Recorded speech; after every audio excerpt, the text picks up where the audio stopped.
Qancha turadi server? 3 milyonluk bu mamleketin emesinin bu ne degen? Ne degen görünüş? Bu qanday saqtalish kerak o'zi? Bu server degen bo'ladi. Bunun dokumentatsiyasi bari shu yerda. Buni ertaga kuygizasizlar. Buna batareyalar ысык turadi. Buni muzlab turish kerak. Bu ne degen qaydigarlik muamele? Şart degen mına gün tiyip atadi. Ha? Bol жерде oturmuşçu özünüz. Buna tosuluş gerek de üstü. Өзүңүз отуруп көрүңүзчү. Сизге мындай ыңгайлуу болобу ошо? Мына бетиңизге күн тийип атат. Эмне бул? Ушундай навес. Көмүр ушундай жерде жатабы? Каякта убактылуу? Декабрь ортасы келди. Каякта убактылуу? Бул курулушта айтам да, бул эмнечи навес. Жем тосуп койбойсуңар. Көмүр деген билесиңерби? Бул күнгө күйүп кете турган нерсе. Мына ылдыйдагы секретарлар ушу документти кабыл алып атканда орой мамиледен кылышат, ошодон башталат. Бул жерге бардыңыздар билесиздер да, сотко эмнеге жарандар эмнеге келет? Мына акыйкатты издеп келет.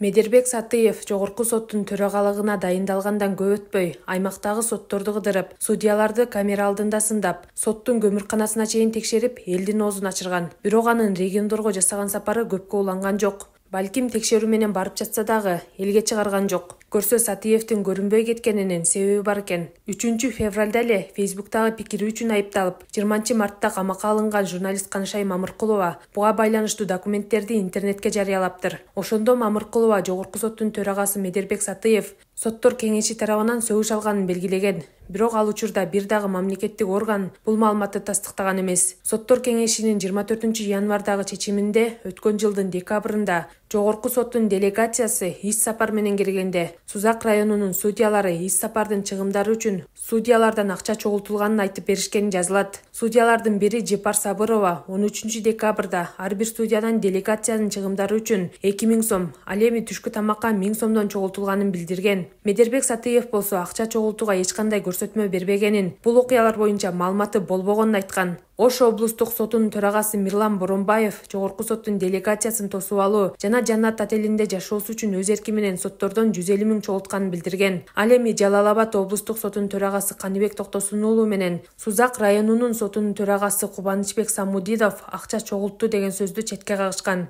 Ал эми чечимде аталган кызмат адамдары өз ыктыяры менен акча чогултканы жазылган. Мындан улам Медербек Сатыевке жана Ош облустук сотунун төрагасы менен Сузак райондук сотунун төрагасына сөгүш берилген. Ал эми Жалал Абад облустук сотунун төрагасы кызматтан кетүү тууралуу арыз жазганы 30 декабрда белгилүү болуп, 14 январда президенттин жарлыгы менен ишинен бошотулган. Демек бул судья соттор кеңешинин чечимине чейин кызматтан өз каалоосу менен кетип жатат. Медербек Сатыев 1995 жылы Ош облустук сот департаментинде иш жолун баштаган. 2023 жылы Кумтөр боюнча митингге чыгып, бийликти күч менен басып алуу беренеси боюнча айыпталган Садыр Жапаровду, Камчыбек Ташиевди, Талант Мамутов тактаган Бишкек шаардык сотунун коллегиясынын мүчөсү болгон. Бирок жогорку сот бул чечимди жокко чыгарып, судьялар коллегиясында болгон Медербек Сатыев менен Курманкул Зулушевди кызматынан бошоткон. Сатыев 2015 жылы Ташиев менен Бабанов башында турган Республика Ата журт партиясы менен парламенттик шайлоого катышкан. Андан кийин саясий иштерге катышпай келген. 2020 жылы октябрь окуясынан кийин президенттик аппараттын жетекчисинин биринчи орун басары болот.